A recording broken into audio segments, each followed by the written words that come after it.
vandalism? You could have the ice chopped and the big pile of snow by the tree in our parking space. Have the ice chopped in our parking space and the big pile of snow around the tree because our car won't fit into the parking space. It's too small anyway. $2,500 for a rebuilt engine. And there's not room to get it stuck along the rock wall. And there's too much snow along the rock wall. Over 3 cars. And the cars can't fit in. That have to be parked in the back. We are playing the evidence against John Porzio. So far, John Porzio and I have a good relationship, except for one incident when he doesn't support us. He supports Walsh, Alpucci, and Larkin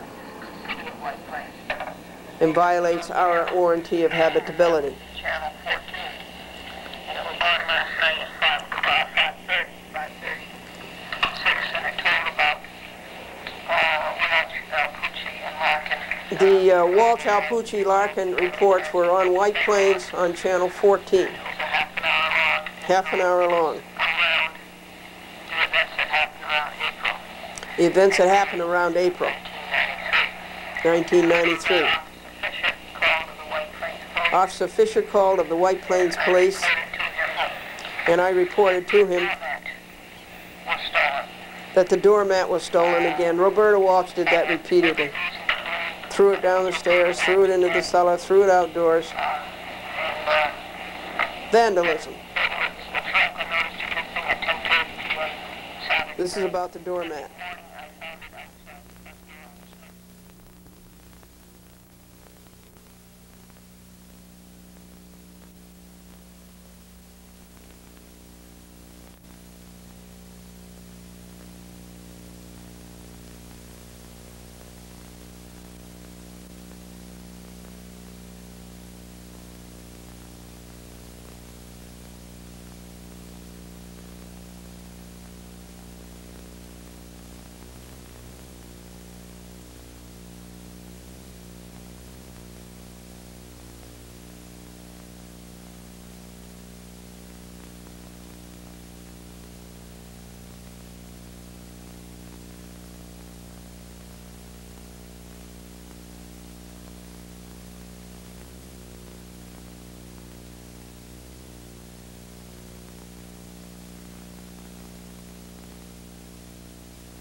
Then the FBI called and asked to make an appointment with us. We were so happy somebody was going to help us get justice.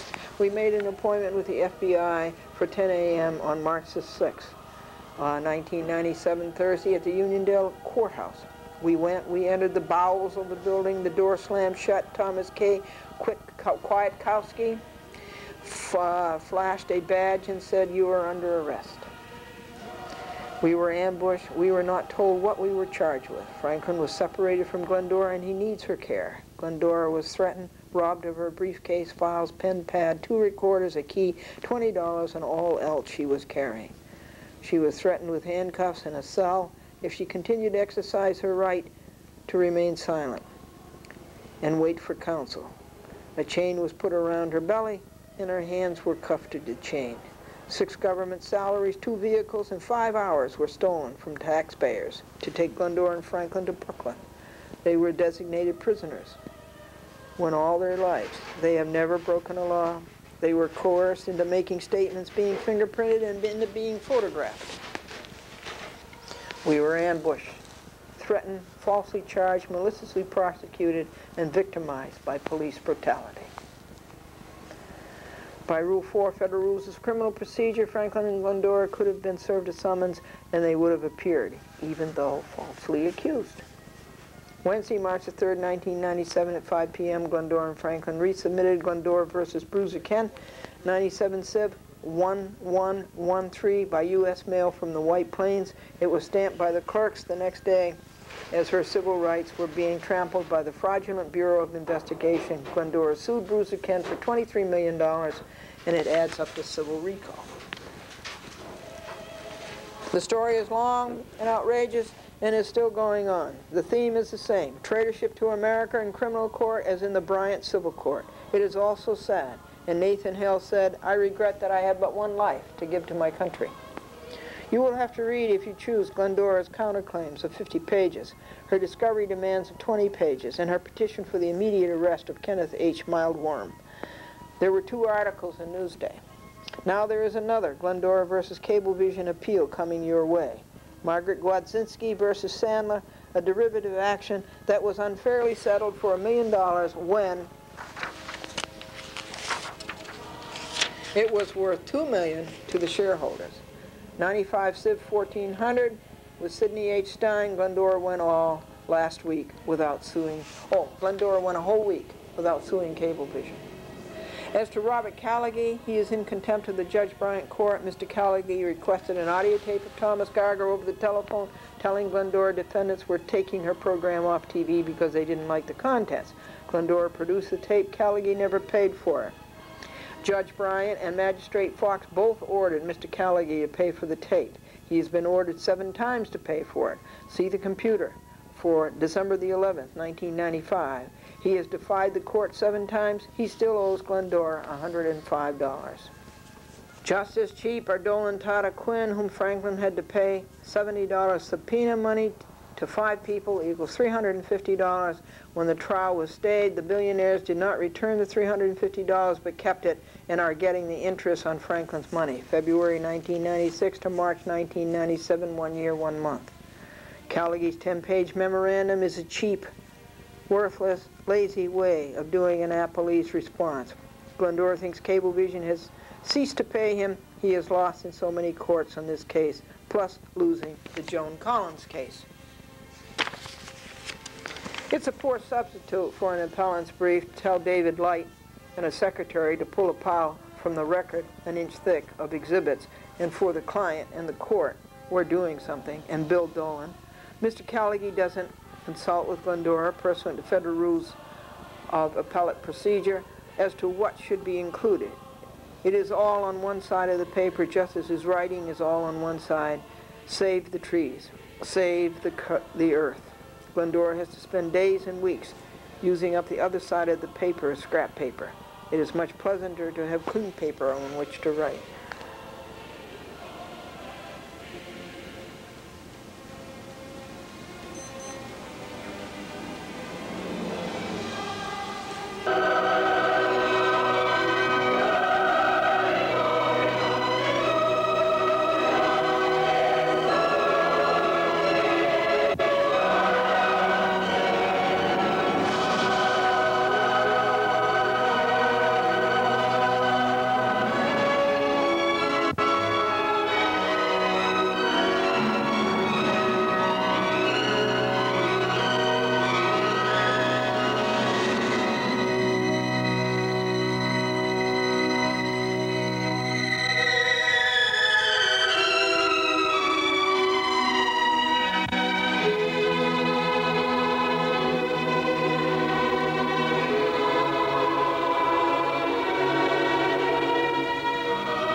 Now, the first musical score of the season. First musical score of the season. Presenting the first musical score of the season, Brahms 6, Beethoven 2 at the top of the fifth. Did you hear about the four carpenters who formed a tuba group, a quartet? They call themselves the Tuba Fours. I am reading to you from my objections to the report and recommendation of Margaret Lisa Smith, United States Magistrate Judge.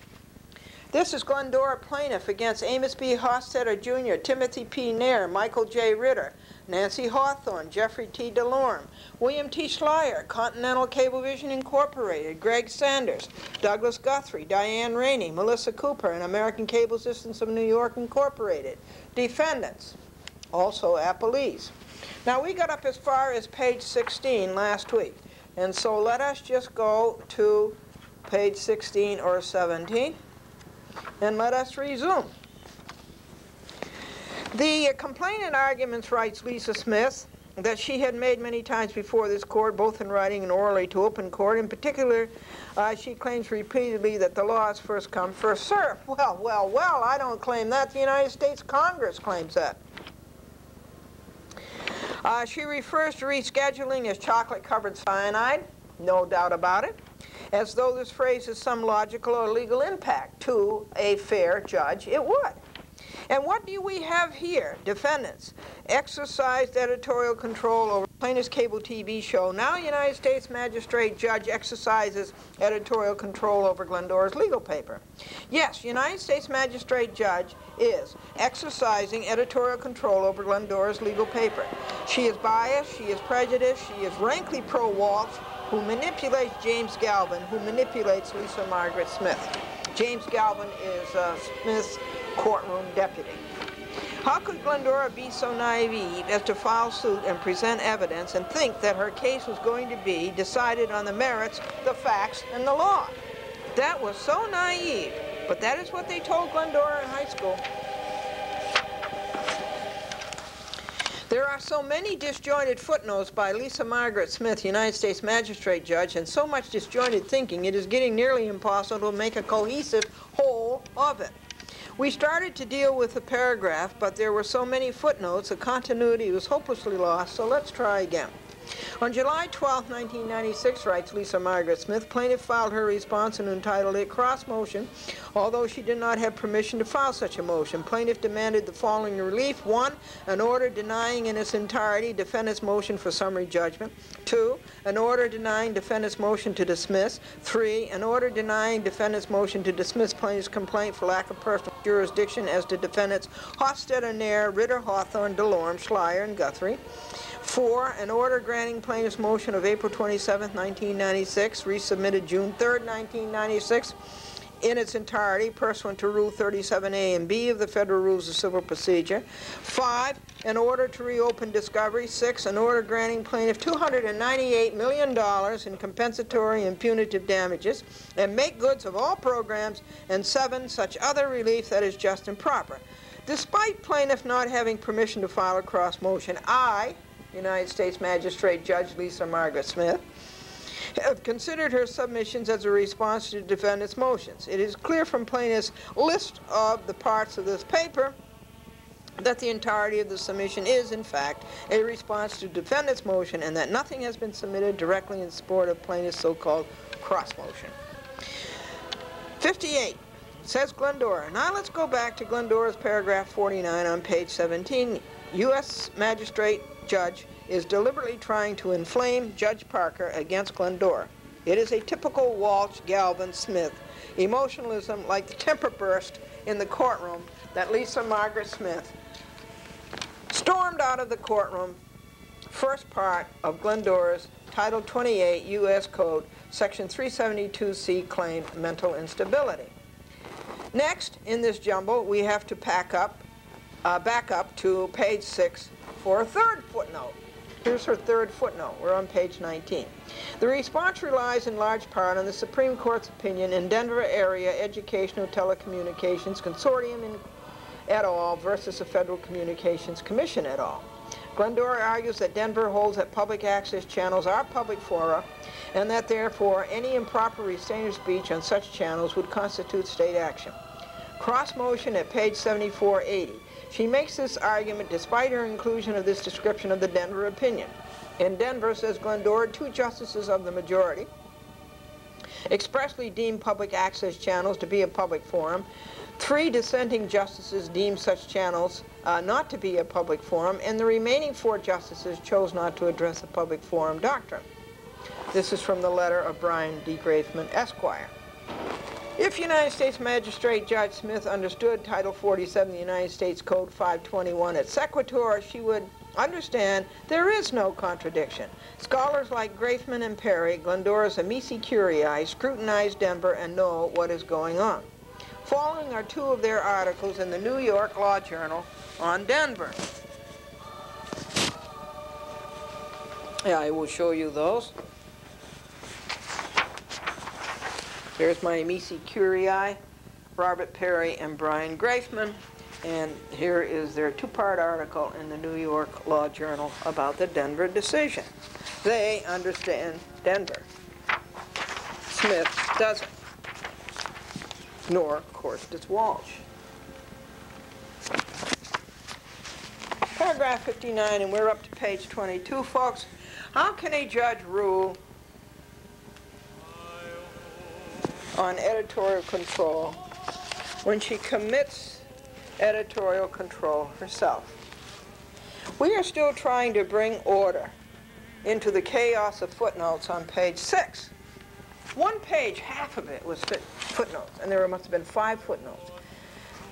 Footnote 10, says Smith, this motion was denied on August 12, 1996. To the extent that Glendora's cross motion is an application for reconsideration, the application is granted, and upon reconsideration, the motion for sanctions is denied. Of course.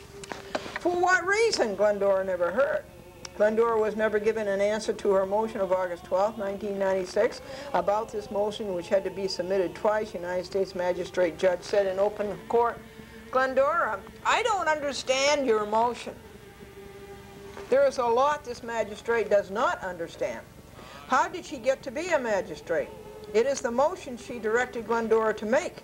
Glendora followed Rule 37, Federal Rules of Civil Procedure, exactly in what the Federal Judicial Center wrote about Rule 37, but it was over the head of the United States Magistrate Judge Smith.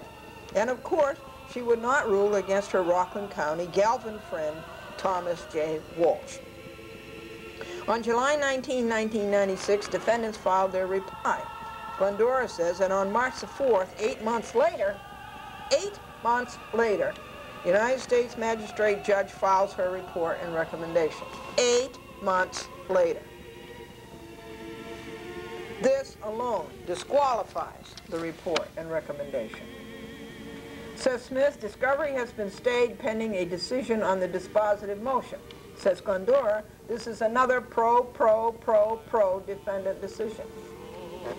There is no need to elongate this report and recommendation to 30 pages, says Glendora. It looks as though they spent most of the time playing with the computer. James Galvin refers to them as my girls, quote unquote. He is like a rooster with 3 hens. Glendora now turns the attention of Barrington D. Barker, he's the Article 3 judge, to page 7 of Lisa Margaret Smith. Over half of this page is footnotes, excessive disjointed thinking. Let's deal with the first. Facts. Says Smith, plaintiff is proceeding pro se in this action. She is a producer of a public access program called A Chat with Glendora. The individual defendants, Amos B. Hostetler Jr., Timothy P. Nair, Michael J. Ritter, Nancy Hawthorne, Jeffrey T. DeLorme, William T. Schleier, Greg Sanders, Douglas Guthrie, Diane Rainey, Melissa Cooper, and she left out American Cable Systems, Inc. And this is the one that Walsh, in trying to get rid of the case as deceptively and deviously as possible,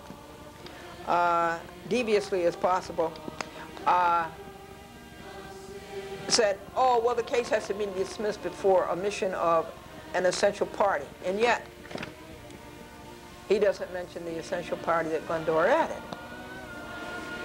I would never be a lawyer. I would never lie for hire. And Melissa Cooper either do work for a cable television system serving several geographical areas in New York State known as either Continental Cablevision or American Cable Systems, or for its corporate parent, Continental Cablevision Incorporated. Says Glendora.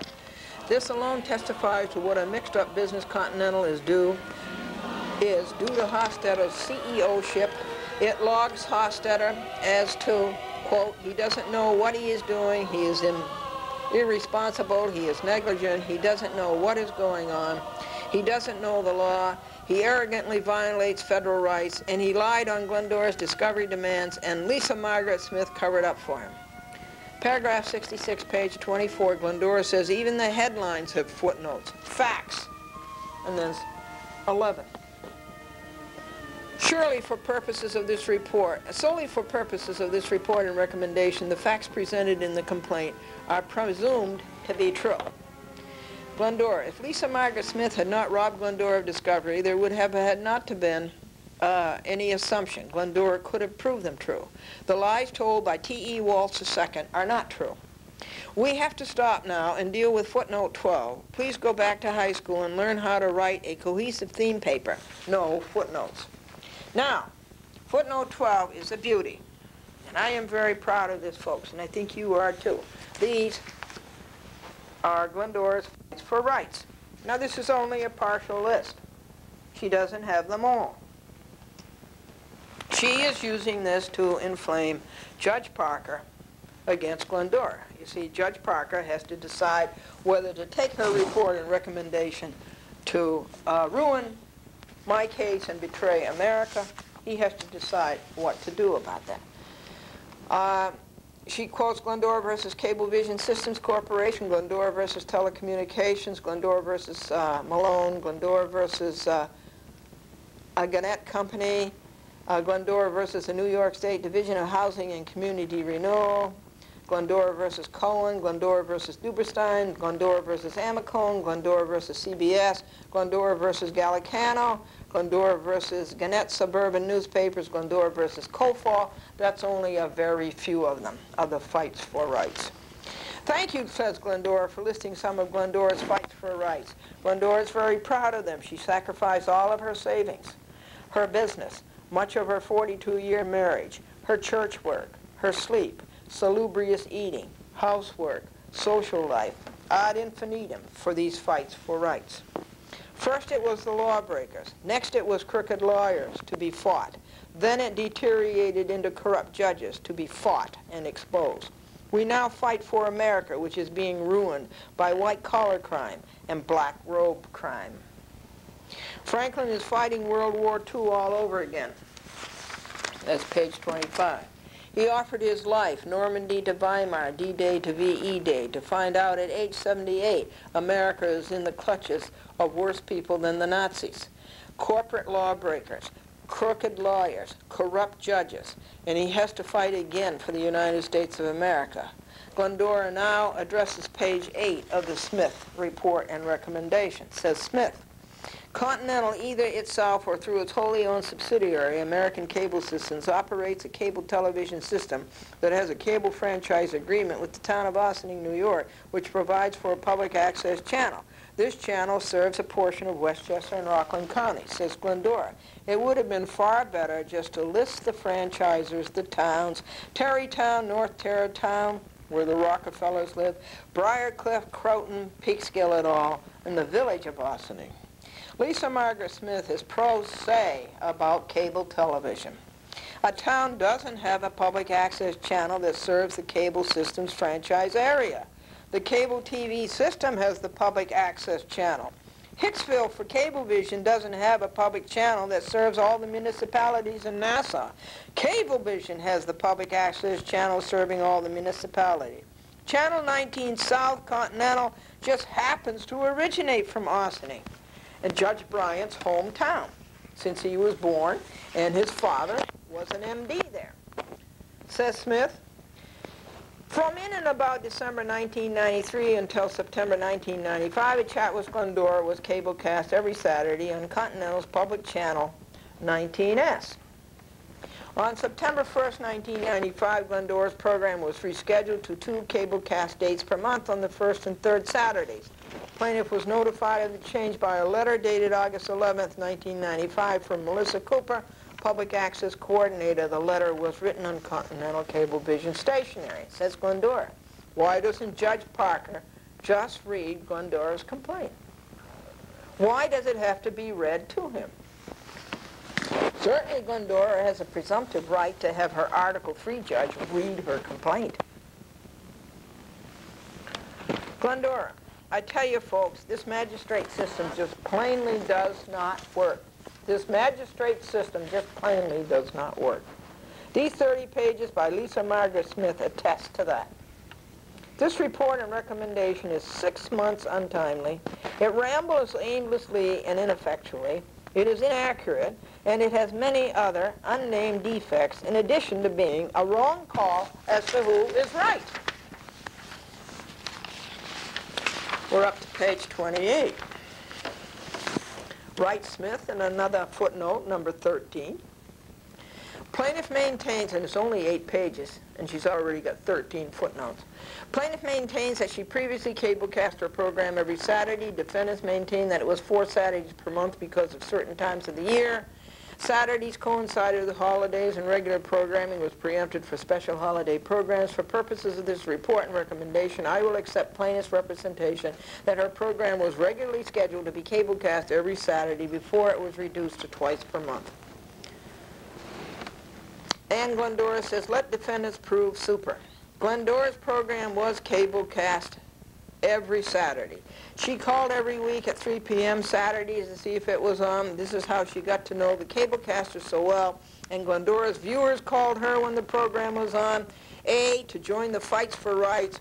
B, to order the Glendora Happy Book. C, to tell how they had been wronged by courts and cable operators. Wright Smith, defendants maintain that this decision was made wholly by the program director, Diane Rainey, a defendant here, and for a legitimate reason. They have produced affidavits from the Boston defendants as well as from Greg Sanders and Douglas Guthrie, in which each of them has denied having any knowledge of or input into the decision to change plaintiff's cablecasting schedule. Well, now there's a few things wrong with this. Note Walsh brainwashing of Smith, the Boston defendants. She intercepted everything he pulled over her eyes. The affidavits were bogus. They were fraudulent. But the bias and prejudice for Walsh let them get by with it under the severe protests of Glendora, both orally in court and in writing, the 75-page motion for sanctions mentioned earlier, which Lisa Margaret Smith swept under the rug. Lisa Margaret Smith never got back to Glendora on this motion. Glendora received nothing in the mail about it nor heard by telephone. Defendant's discovery, railroaded by Walsh, was a sham, but United States Magistrate Judge Lisa Margaret Smith covered up for him. There's a few other things wrong in that paragraph. They did not have a legitimate reason. They wanted to make room for other public access producers to be on TV. But that is not the law. The law is first come, first served. And these